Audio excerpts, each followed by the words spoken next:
Vamos dar aqui continuidade. Pessoal, vamos falar agora sobre métricas de precificação. No dia a dia das empresas, inúmeras métricas são utilizadas. Aqui vamos dar alguns exemplos.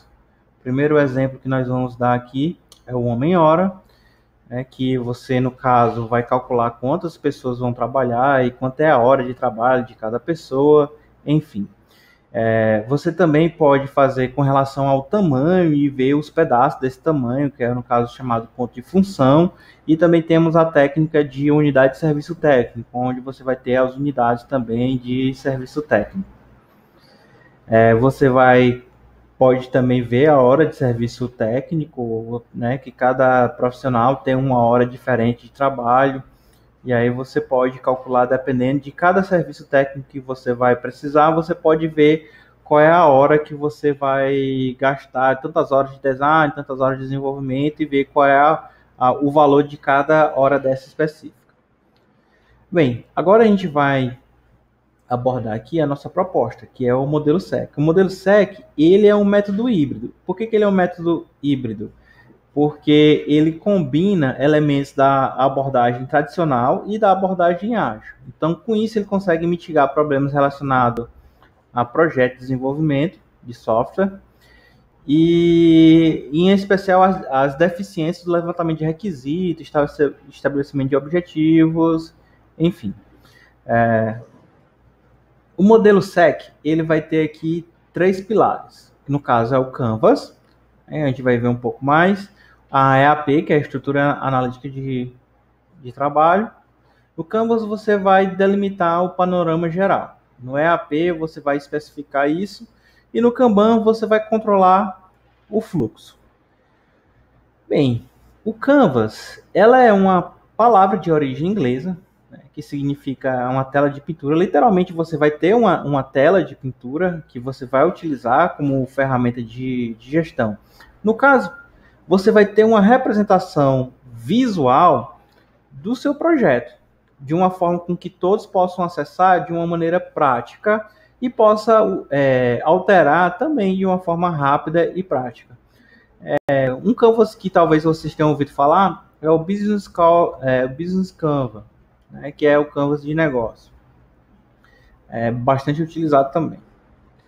Então, assim, o template aqui, padrão, que a gente resolveu adotar foi o Canvas Project Design, do Leandro e do Ricardo. Então, assim, eles fizeram um estudo, fizeram uma síntese entre modelos, reuniram boas práticas, diversas sessões de tentativa e erro e encontraram esse modelo aqui proposto que está na tela. Então, você vai ver que é uma tela, ela vai estar subdividida em outras telas e cada espaço desse você vai preencher com características do seu projeto. Por exemplo, tem aqui o objetivo. E aí você vai realmente imprimir isso, colocar numa parede. Claro que você pode fazer em formato digital sem nenhum problema, mas você vai imprimir isso, colocar em uma parede, e aí a equipe vai se reunir e utilizar técnicas, que depois vocês podem ler outro capítulo de livro específico sobre o modelo SEC, onde vai ter um momento de divergência, um momento de convergência e por aí vai. Mas basicamente você vai escrever as suas ideias em post-its e vai pregar nessa tela que provavelmente vai estar na parede, e aí todos podem ver e podem discutir, né? De uma forma onde você vai criar o projeto você vai criar o seu projeto de uma forma colaborativa. Então vamos lá para o Canvas Project Design. Vamos tentar esclarecer aqui cada quadrinho daquele, cada canvas daquele ali. Primeiro tem o nome do projeto, claro, você vai ter um nome, você vai escolher um nome bem objetivo do seu projeto, que vai marcar a identidade do seu grupo lá do projeto. Depois você vai dizer qual é o seu propósito para esse projeto. Então, assim, o meu projeto, o que inspirou o meu projeto, qual é o objetivo estratégico que da minha empresa que ele está vinculado e por aí vai. E, por fim, eu tenho que ter um objetivo. O objetivo tem que ser simples, curto, direto e escrito com o verbo no infinitivo. Aí você vai colocar o produto, o serviço ou o resultado que você pretende entregar. E tem que ter uma justificativa também, né? Então, assim, esse projeto, provavelmente ele está aproveitando uma oportunidade de mercado, então você tem que dizer que a oportunidade é essa, ou um problema que você está resolvendo, ou então um conjunto, um combo dos dois, né? Qual o problema ou a oportunidade que você está aproveitando, e aí você justifica isso.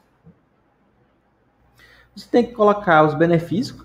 Para quem é esse projeto? Quais são os objetivos? Quais são os benefícios que esse projeto vai trazer? O que ele vai trazer de interessante para os envolvidos, para os stakeholders desse projeto, para os interessados desse projeto?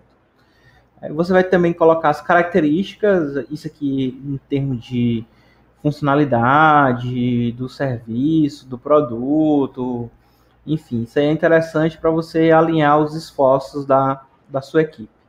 O escopo é o que o que tem no seu projeto, o que vai ser entregue, né? Qual vai ser o escopo. E o não escopo. O não escopo às vezes o seu cliente, quando você fala de alguma coisa, delivery, e aí na cabeça dele delivery obviamente vai ter pagamento, talvez aquele seu projeto não vai tratar de pagamento. Então, assim, o não escopo é para deixar claro o que vai ser feito, o que não vai ser feito. Então, assim, tem coisa que pode ser que o cliente entenda como é óbvio que vai ter, mas tem coisas que não vai ser feito no projeto. Então, é bastante interessante que você deixe isso claro. Os stakeholders são todos os envolvidos de forma indireta ou indireta, que vai afetar eles de uma forma positiva, uma forma negativa, que vai ser ruim para eles, mas eles têm que estar todos envolvidos. E você tem que colocar as premissas e as restrições, né? Sem diferenciar conceitualmente, isso aí. Então, assim, o que eu tenho que considerar? Eu tenho que considerar que todos os meus usuários vão ter um smartphone, por exemplo, ou que eu vou partir do princípio que eles têm internet. Eu tenho que considerar todas as visões aí. A partir do gerente de projeto. O gerente de projeto ele vai partir de que premissa? O patrocinador, ele vai partir de que premissa, né? O patrocinador, ele vai levar em consideração que a equipe vai trabalhar, o gerente de projeto, que a equipe vai ter recursos para ele, que o cliente dele vai ter internet e por aí vai. Então, assim, são premissas que você vai ter para que o seu projeto funcione. E os riscos? Então, você também vai ter a questão dos riscos, você vai ter que levar em consideração o que vai impactar o projeto, tanto no que pode dar errado, quanto no que pode dar positivo também, é um risco. Então, você vai lá e vai levar isso em consideração e vai tornar isso de forma explícita para que todos fiquem cientes dos riscos do projeto.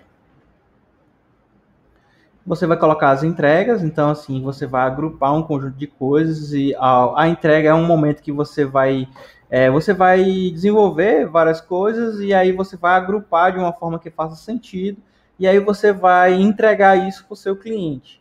Né? No caso, você vai colocar aí o que é que você vai entregar e quando é que você vai entregar.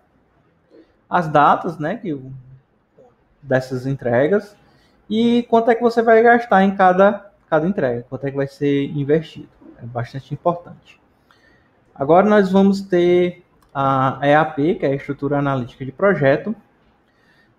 O que é o EAP? De acordo com o PMBOK 6, a Estrutura Analítica de Projeto, ele é o quê? Ele é uma ferramenta, no caso, né? É um processo que você vai decompor as entregas e o trabalho do projeto em componentes menores e mais facilmente gerenciáveis. Então, é o seguinte, na EAP você vai ter lá uma estrutura hierárquica, né, que você vai decompor ela, você começa lá do seu projeto e você vai decompondo isso em entregas, em características, para que você possa analisar cada característica dessa, onde você vai fazer um processo, né, primeiro de decomposição, você vai ter lá o seu projeto, você vai decompor, e depois você vai fazer um processo inverso de agregação. Aqui a gente tem um exemplo lá do seu projeto hierárquico. E aqui tem o seu projeto, aqui vai estar o nome do seu projeto, e aí você vai definir quais são os produtos, ou seja, as entregas que você vai ter, e nesse produto, quais são as características desse produto, né? Você tem pode dividir até em 4 níveis, acima disso não é recomendável.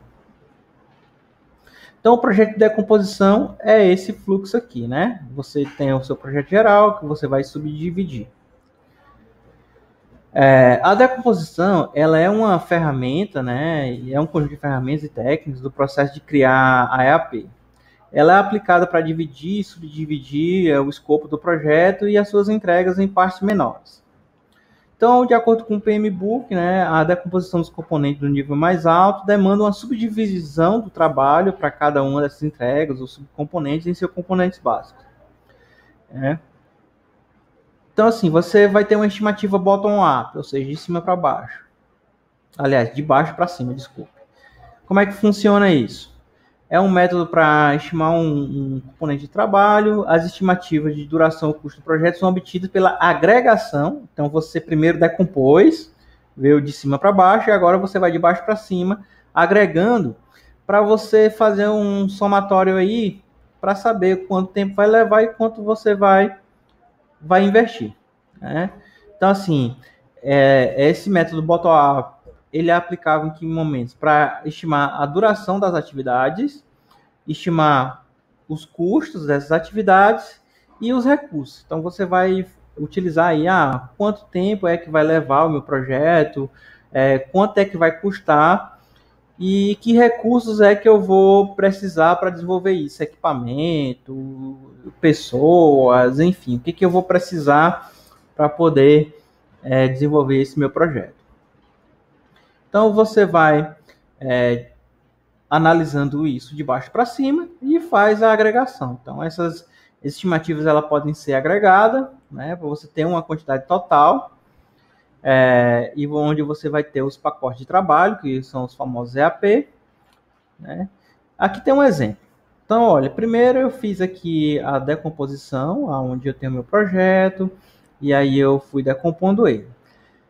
E aí eu vou ter uma estimativa bottom-up, eu vou aqui de baixo para cima. Se você observar, esses dois cinzas aqui é R$50 e o de cima é 100. Então eu agreguei eles e deu o resultado de 100. Veja que esse outro é 150 e veio para cá 250 porque foi feita uma agregação desses dois. E o terceiro pilar do Kanban, do modelo SEC, é o Kanban. Então, assim, ele é um método visual de gerenciamento de fluxo de trabalho e é bastante utilizado e é ágil, provavelmente vocês conhecem. Então, assim, ele vai provocar aumento da eficiência, melhoria do foco, menos desperdício, comunicação eficiente, maior transparência, maior flexibilidade, enfim, vai trazer N benefícios. Então, o Kanban ele tem 5 princípios fundamentais. O primeiro dele, você vai visualizar o fluxo de trabalho. Você vai ver em que momento, né, você vai ter um processo com etapas e você vai ver em que momento do processo de trabalho você está. Você vai poder limitar. Olha, aqui no desenvolvimento eu só posso ter 2, 3, 4, 5 funcionalidades ao mesmo tempo. Então, para eu puxar uma outra funcionalidade para desenvolver, eu tenho que primeiro terminar a que eu estava antes. Eu vou medir e gerenciar o fluxo, então eu vou poder ver o fluxo, como é que ele está acontecendo, e vou tornar explícita as políticas do processo. Então eu vou dizer lá quais são as etapas e por aí vai. E por fim, eu vou usar modelos para reconhecer melhorias e oportunidades. Aqui eu tenho um exemplo gráfico. Você tem o seguinte, aqui é o modelo mínimo. Eu tenho 3 etapas, aqui é a minha política. Eu tenho aqui as atividades que eu peguei lá da EAP e eu vou colocar aqui a fazer. Então, a partir do momento que eu estiver fazendo, eu vou puxar ela para essa etapa aqui. Eu posso colocar um limite aqui, eu posso dizer, olha, eu só posso estar desenvolvendo 3 funcionalidades, 3 requisitos funcionais, 3 histórias de usuário, como queira utilizar aí no seu projeto. Então, eu estou utilizando esses 3 aqui, estou desenvolvendo esses 3 e eu só posso puxar um novo de a fazer para fazendo quando um desses 3 aqui for finalizado. e o feito é aquilo que eu já estou feito. Então, você sabe, você está vendo o fluxo de trabalho, você está limitando o que está fazendo. Claro que você pode customizar isso e deixar aí, botar a etapa de deploy, teste, e aqui é só um modelo simples para que vocês possam verificar a aplicabilidade e usabilidade disso.